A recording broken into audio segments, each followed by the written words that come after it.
Doctor Yunus সরকারের ক্ষমতায় থাকা নিয়ে নানান জল্পনা কল্পনা চলছে। ফেব্রুয়ারিতে নির্বাচন এখনো অনিশ্চিত, 100% কেউ বলতে পারে না।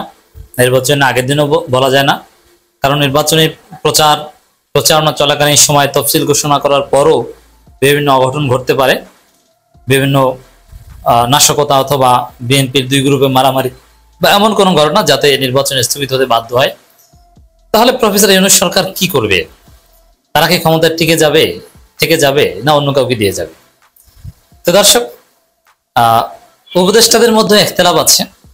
উপদেষ্টা মাহফুজ আলমের একটা বক্তব্য বিভ্রান্তি তৈরি করেছে বলে দাবি করছেন ডক্টর ইউনূস সরকার নিজেই। একদম সরকারের পক্ষ থেকে বিবৃতি দেওয়া হয়েছে যে মাহফুজের বক্তব্য বিভ্রান্তি সৃষ্টি করেছে। তাহলে সঠিক বক্তব্য কি? সঠিক বক্তব্যের তাৎপর্য কি? যে আসলে কি এটা যে ফেব্রুয়ারিতে নির্বাচন অনিশ্চিত এবং নির্বাচন 2 বছর পর হলেও সেই পর্যন্ত ইউনূস সরকার থাকবে, নির্বাচন না দিয়ে নির্বাচিত সরকারের হাতে ক্ষমতা হস্তান্তর না করে তারা যাবে না, কি বোঝা যায়? দর্শক, প্রথমে বলবো যে প্রফেসর ইউনূস কতদিন ক্ষমতায় থাকবেন কি থাকবেন না এটা নিয়ে নিঃসন্দেহে ধোঁয়াশা আছে এবং থাকবে, এবং কবে যাবেন এটা যাওয়ার আগের দিন পর্যন্ত কেউ বলতে পারবে না, এবং নির্বাচন হবে কিনা ফেব্রুয়ারিতে নির্বাচনের আগের দিন পর্যন্ত কেউ বলতে পারবে না। কারণ তফসিল ঘোষণা করার পর নির্বাচনের প্রচারণা চলমান থাকা অবস্থায় কিন্তু স্থগিত করে। 111 এসেছে কোন প্রেক্ষাপটে, কিভাবে? ভোটের কিছুদিন আগে 111 এসেছে, বিএনপি একটা ভোট করবে, সব রেডি, ওই সময়টাতে 111 এসেছে। আওয়ামী লীগ নির্বাচন ঠেকিয়ে দিতে পেরেছিল সেই 2006 সালে। তো এরকম হতে পারে।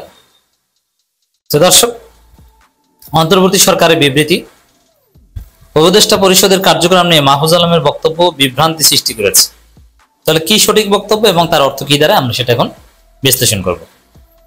তথ্য সম্প্রচার মন্ত্রণালয়ের উপদেষ্টা মাহফুজ আলম সম্প্রতি ঢাকা রিপোর্টার্স ইউনিটিতে মিট দ্য রিপোর্টার্স অনুষ্ঠানে মন্তব্য করেন যে অন্তর্বর্তী সরকারের উপদেষ্টা পরিষদের সভা নভেম্বরেই শেষ হয়ে যাবে এবং সরকারের নীতি সংস্কার প্রণয়নের কাজ দ্রুত শেষ হয়ে যাবে, শেষ করা হবে।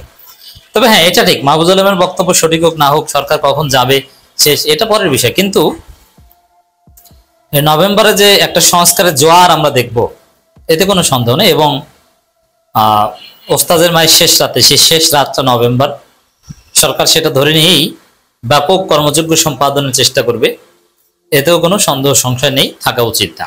সেই জায়গায় অন্তর্বর্তীকালীন সরকার বলছে যে না নভেম্বরে শেষ করতে হবে, এটা জরুরি নয়, চলমান থাকবে। তাহলে কি দাঁড়ায়? ফেব্রুয়ারিতে নির্বাচন হবে এটা সরকার নিজেরও 100% নিশ্চিত না, হতে পারে সংস্কার চলমান থাকবে, হতে পারে মার্চেও সংস্কার করবে এই সরকার, নির্বাচনের আগের দিনও প্রয়োজনে করবে। মানে বিএনপির যে দাবি যে সরকারকে তত্ত্বাবধায়ক সরকারে টার্ন করতে হবে, রূপ নিতে হবে, যার অর্থ যে সরকার রুটিন ওয়ার্কের বাইরে কোনো সংস্কার কাজ করতে পারবে না, তো এটা যে সরকার মানছে না তার প্রমাণ হচ্ছে এই বক্তব্য যে সংস্কার এটা পূর্ণোদ্যমে চলমান থাকবে। এর মানে তত্ত্বাবধায়ক সরকারের রূপ এই সরকার নিচ্ছে না, অন্যান্য কাজও তারা করবে। বিবৃতিতে আরো বলা হয় উপদেষ্টা পরিষদ নির্বাচিত সরকারের কাছে দায়িত্ব হস্তান্তর না করা পর্যন্ত নিয়মিত দায়িত্ব পালন করে যাবেন এবং উপদেষ্টা পরিষদের বৈঠকও নিয়মিত অনুষ্ঠিত হবে। তাই মাহফুজের বক্তব্যের যেটা বোঝাতে চেয়েছেন সেটা ঠিক, কিন্তু বিভ্রান্তি তৈরি হয়েছে, এটা হচ্ছে কথা। কিন্তু অন্তর্বর্তী সরকার 27 অক্টোবর এক বিবৃতিতে জানিয়েছে তথ্য উপদেষ্টা মাহফুজ আলমের এই তথ্য সঠিক নয়।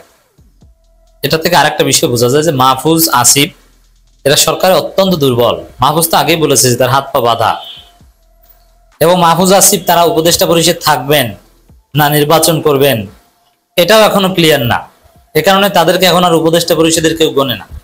এমনকি আপনারা অলরেডি শুনেছেন, আমি বিশ্লেষণ করেছিলাম, প্রথম আলো একটা রিপোর্ট করেছিল যে এই দুই উপদেষ্টা আসিফ এবং মাহফুজকে পদত্যাগ করতে বলা হয়েছিল সরকারের সর্বোচ্চ মহল থেকে। সর্বোচ্চ মহলকে হয়তো প্রফেসর ইউনূস নিজেই পদত্যাগ করতে বলেছিলেন, দ্যাট কুড বি, কিন্তু পদত্যাগ করেননি। এইসব জটিলতার কারণে সরকারের মূল ট্রাকে আসলে মাহফুজ, আসিফ নাই। এজন্য মাহফুজ, আসিফ কথা বলেন সেটা নিয়ে বিভ্রান্তি তৈরি হয় এবং সেটা সংশোধনের জন্য সরকারকে আলাদাভাবে স্টেটমেন্ট দিতে হয়। এটা মাহফুজ এবং আসিফের যে দৈন্যতা, অথবা তারা যে উপদেষ্টা পরিষদ অনেকটা ধৈর্যা, তার প্রমাণ। প্রেস উইংয়ের পাঠানো বিবৃতিতে বলা হয়, তথ্য সম্প্রচার মন্ত্রণালয়ের উপদেষ্টা জনাব মাহফুজ আলম উপদেষ্টা পরিষদের কার্যক্রম নিয়ে কিছু মন্তব্য করেছেন, যা গণমাধ্যমে প্রকাশিত হওয়ার পর কিছুটা বিভ্রান্তি সৃষ্টি হয়েছে। বস্তুত সরকারের গৃহীত সংস্কার ও নীতিমালা প্রণয়নের কাজ নভেম্বরের মধ্যে শেষ করতে হবে, এটা সঠিক নয়, বরং সংস্কার কার্যক্রম পূর্ণোদ্যমে চলমান থাকবে। এখানে এটি হচ্ছে রহস্যময়। দেখেন, নির্বাচনের তফসিল ঘোষণা করার পর, সেটা দলীয় সরকার হোক আর যে সরকার হোক, তারা শিডিউল কাজ ছাড়া কোনো কাজ করতে পারে না। এটা পৃথিবীব্যাপী প্র্যাকটিস। তাহলে সরকারি দল নির্বাচনকে প্রভাবিত করার সক্ষমতা থাকে। যেমন আপনি নির্বাচনের তফসিল ঘোষণা করার পর যদি হাজার হাজার বিলিয়ন অ্যান্ড বিলিয়ন ডলারের প্রজেক্ট উদ্বোধন করেন, তো এতে একটা বিভ্রান্তি তৈরি হতে হবে, এই সরকার এই করছে সেই করছে, দেখছো এদেরকে ক্ষমতায় আনি ভোটতে, এরকম একটা সম্ভাবনা থাকে। এই কারণে ওয়ার্ল্ড ওয়াইড প্র্যাকটিস এটা, যে নির্বাচনকালীন সময়ে রুটিন ওয়ার্কের বাইরে কাজ করা যাবে না। তবে হ্যাঁ, একদম উন্নত দেশে, যেসব জায়গায় গণতন্ত্র পুরোপুরি প্রাতিষ্ঠানিক রূপ পেয়েছে, যেসব দেশের মানুষ অত্যন্ত সভ্য, সেটা ভিন্ন কথা। কিন্তু ভারত, বাংলাদেশ, পাকিস্তান বা উদীয়মান গণতান্ত্রিক দেশগুলোতে তত্ত্বাবধায়ক সরকারের অধীনে নির্বাচন হোক আর অন্তর্বর্তীকালীন সরকারের অধীনে বা দলীয় সরকারের অধীনে নির্বাচন হোক, হোয়াটএভার, তারা সাধারণত নির্বাচনকালীন বা তফসিল ঘোষণা করার পর রুটিন ওয়ার্কের বাইরে যান না, বা এটা না যাওয়াটাই একটা প্র্যাকটিস। তাহলে এটা অবশ্যই বিএনপিকে ডিনাই করা হয়েছে, কারণ বিএনপি এর উল্টো প্রস্তাব দিয়েছিল।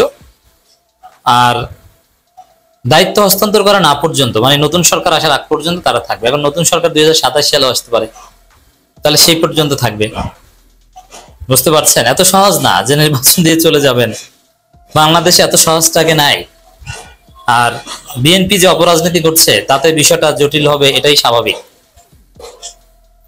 এর আগে 26 অক্টোবর বিকেলে ডিআরইউ মিলনায়তনে আয়োজিত অনুষ্ঠানে মাহফুজ আলম সরকারের নীতি সংস্কার অগ্রগতি তুলে ধরেন। একটা সময় ছিল যে উপদেষ্টা পরিষদের মিটিং শেষে আসিফ নজরুল্লাহ পাশে বসে থাকতেন, এমনকি প্রেস সচিব শফিউল আলমরাও পাশে বসে থাকতেন, কথা বলতেন মাহফুজ কিংবা আসিফ। মাহফুজ আসিফ থাকলে এদের উপরে কেউ কথা বলতো না। সাংবাদিকদের ব্যাখ্যা করা যা দরকার হয় সরকারের মূল প্রতিনিধি আসিফ মাহফুজ। এখন কিন্তু সেটা তো নাই, বরং অন্য কোনো প্রোগ্রামে তারা যদি বলে সেটারও প্রতিবাদ করে সংশোধনী দিয়ে বিবৃতি দেয়। তাহলে স্পষ্ট বুঝতে পারছেন দর্শক যে এই সরকারে মাহফুজ এবং আসিফের অবস্থান কতটা দুর্বল। তাজুল ইসলাম সাহেব, যখন আয়না ঘরে ডক্টর মোহাম্মদ ইউনূসকে মেরে ফেলার জন্য বোম প্ল্যান করা হয়েছে, এটা নিয়ে এত বাইরে আমরা ডিসকাস করি না, কারণ there is a grey area. একটা মামলা এখন পর্যন্ত করা হয় নাই, করা যায় নাই। আমি আপনাকে ব্যর্থতা দেব না, আপনি আপনার সাধ্যমতো চেষ্টা করেছেন, কিন্তু পরিস্থিতিটা তো জানেন। আমি এখানে ওপেনলি আপনাকে বলতে পারছি না পরিস্থিতি কি, আমি আপনার চেয়ে কম জানি না। আমি উত্তর পাড়ার কোথায় কি হয় অনেক কিছু, দেশপ্রেমিক এখনো কিছু অফিসার ওখানে আছে যারা কমিউনিকেট করে। সমস্যা হচ্ছে, আপনার কি মনে হয় না? আপনি বলেছেন পত্রিকায় বিজ্ঞাপন দিবেন তাদেরকে, যারা সারেন্ডার না করে, যদি তাদেরকে সারেন্ডার করানো না হয়। আপনি এই পত্রিকায় বিজ্ঞাপনের এই সৌজন্যের কথা না বলে আপনি কি এটা বলতে পারতেন না যে সশস্ত্র বাহিনী যদি এই কয়েদিদেরকে অথবা এই অভিযুক্তদেরকে আদালতে সারেন্ডার করাতে ব্যর্থ হয়, তবে obstruction of due process and justice আমি আলাদা চার্জ গঠন করব আর্মির সিনিয়র কমান্ডারদের বিরুদ্ধে, যারা এই কয়েদিদেরকে অথবা অভিযুক্তদেরকে আদালতে সমর্পণ করেন নাই। আমি তাদের বিরুদ্ধে গ্রেফতারি পরোয়ানা জারি করব। আপনি এই কথাটা বলতে পারতেন না? নাকি এই কথাটা বলতে আপনার ভিতরের হাড্ডি শুকায় গেছিল? তাজুল ইসলাম সাহেব কোথায় ছিলেন?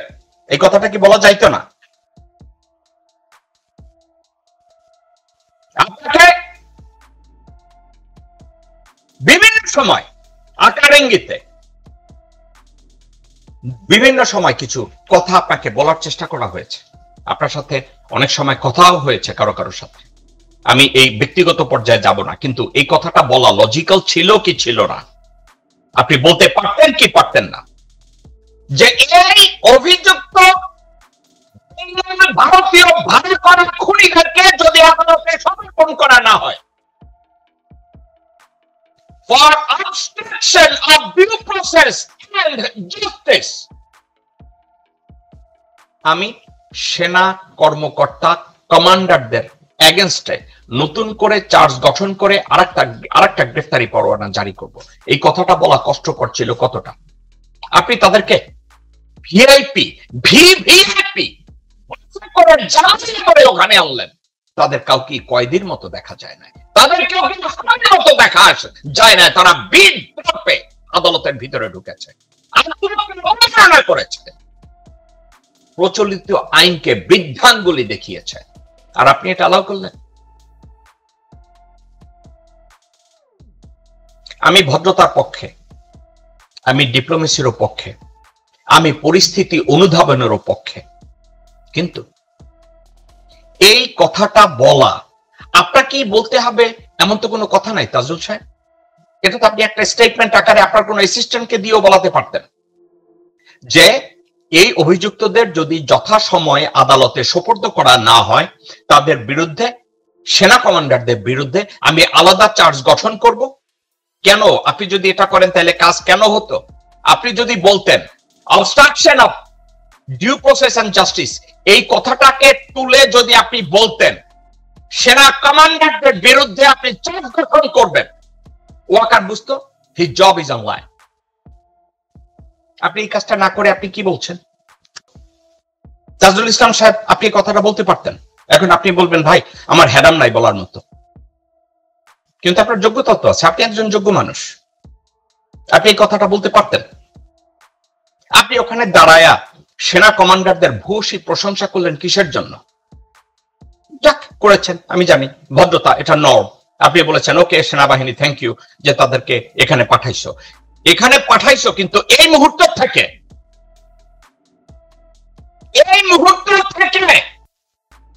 they are my inmate. If they are the inmate, মানে আসামি অথবা কয়েদি, তারা যখন আদালতে আসবে তাদেরকে হাত করা পরানো হবে, চেইন পরানো হবে, একজন খুনিকে যেভাবে চেইন পরানো হয়, পরানো হয়, এভাবে পরানো হবে।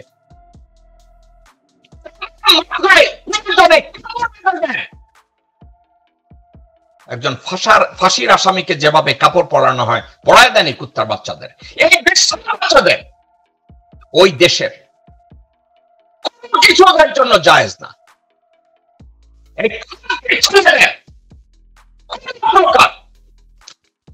মানবাধিকার কোন প্রকার কোনো কিছু কুত্তার বাচ্চাদের জন্য দেখানো না হয়, যে কুত্তার বাচ্চারা আমার দেশ মাতা বাংলাদেশের সাথে বেইমানি করেছে, যে কুত্তার বাচ্চারা জনগণের উপরে গুলি চালিয়েছে, যে দেশের মানুষদেরকে অপহরণ করে ভারতে নিয়ে গেছে, ছেলেদের ইউনিফর্ম পরার যোগ্যতা ছেলেদের নাই। এদেরকে যদি আদালতে আনা হয়, কালো কাপড় দিয়ে এদের মস্তক ঢেকে দেন, পিচ মোড়া তাদেরকে বেঁধে লোহার বেড়ি পরিয়ে তারপরে তাদেরকে আদালতে ঢোকানোর ব্যবস্থা করেন। কারণ এই বিচারে যদি একটা এক্সাম্পল তৈরি করা না হয়, মনে রাখবেন ঢাকা এয়ারপোর্টে যেভাবে সেনাবাহিনীর লোকজনরা ইন্টেলিজেন্সের এজেন্সিগুলোর তত্ত্বাবধানে যেভাবে আগুন জ্বালানো হয়েছে, চট্টগ্রামে যেভাবে আগুন জ্বালানো হয়েছে, দেশের সেনা প্রধান যখন ঠাকুরগাঁয়ে গিয়ে ভারতীয় কাউন্টারপার্টদের সাথে ষড়যন্ত্র আবার তৈরি করে এসছে, এটা কন্টিনিউ করবে। এর শেষ দেখতে চাই, আমরা একটা এক্সাম্পল দেখতে চাই দেশে। 2 দিন পর পর আমার ভাই ইলিয়াস আলী গুম হবে, 2 দিন পর পর ব্যারিস্টার আব্দুল্লাহ আজমি গুম হবে, আরমান গুম হবে, আমার ভাই ইলিয়াস আলীকে কেটে ফেলা হবে, টুকরা টুকরা করে খাওয়ানো হবে মাছকে, পশুকে। না, we can not have that, we must not have that.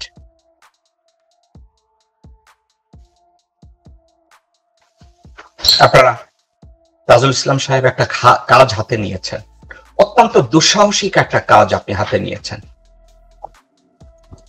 আইন মন্ত্রণালয়ের দায়িত্বে নিয়োজিত ওয়াকারের মিনিমি, ওয়াকারের পাতাটা গোলাম আসিফ নজরুল একটা স্টেটমেন্ট দিয়েছে। স্টেটমেন্টে সে কি বলেছে? আসিফ নজরুল একটা কথা বলেছে যে 15 সেনা কর্মকর্তার জন্য আলাদা সাব জেলের প্রয়োজন হলো কেন? এর জবাবে আসিফ নজরুল বলছে, আন্তর্জাতিক অপরাধ ট্রাইব্যুনালে বিচার প্রক্রিয়ার প্রতি শ্রদ্ধাবোধ দেখিয়ে সেনা সদস্যরা এসেছেন।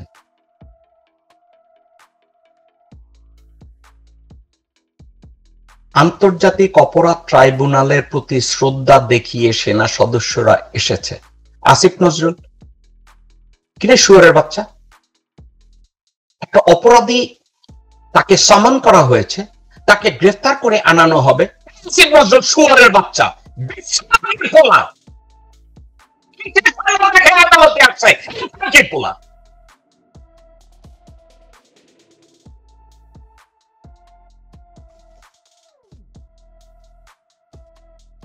এই লিখছে, বলছে আন্তর্জাতিক অপরাধ ট্রাইব্যুনালে বিচার প্রক্রিয়ার প্রতি শ্রদ্ধাবোধ দেখিয়ে সেনা সদস্যরা এসেছেন। ওনাদের নিয়ে আসা হয়েছে সেনা প্রশাসন এবং সেনাপ্রধান যেভাবে সহযোগিতা করেছে এটা প্রশংসার দাবি রাখে। আসিফ নজরুল, তুই তোর বউরে, আগের বউরে, তোর বাচ্চা কাচ্চারে সেনাপ্রধানের সাথে রাত্রিবেলা বেডে দিয়ে,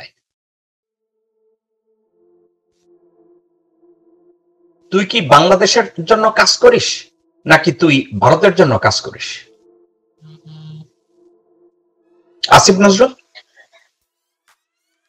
একটা কয়েদি যাকে পিছনে হাত মোড়া বাইন্দা লোয়ার বেরি পড়াই হাজতে আনবে, আর তুই কইতেছিস যে আইসিডিতে এসে তারা আইসিডির সম্মান দেখাইছে। এটা তো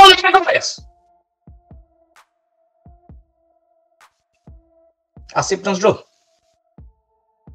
তোমার আমি গালি দিতে চাই না, তোমারে কিছু লোকজনরা জঘন্যভাবে গালিগালাজ করে, জঘন্যভাবে তোমারে গালিগালাজ করে। আসিফ নজরুল, এই মুহূর্তে যদি তুমি তোমার কার্যকলাপের জন্য, কথাবার্তার জন্য তুমি যদি তোমার পপুলারিটি দেখো, তোমার চাইতে ঢাকার এক সময়ের বেশ্যা বেলি চৌধুরীর জনপ্রিয়তা এখন অনেক বেশি। আসিফ নজরুল,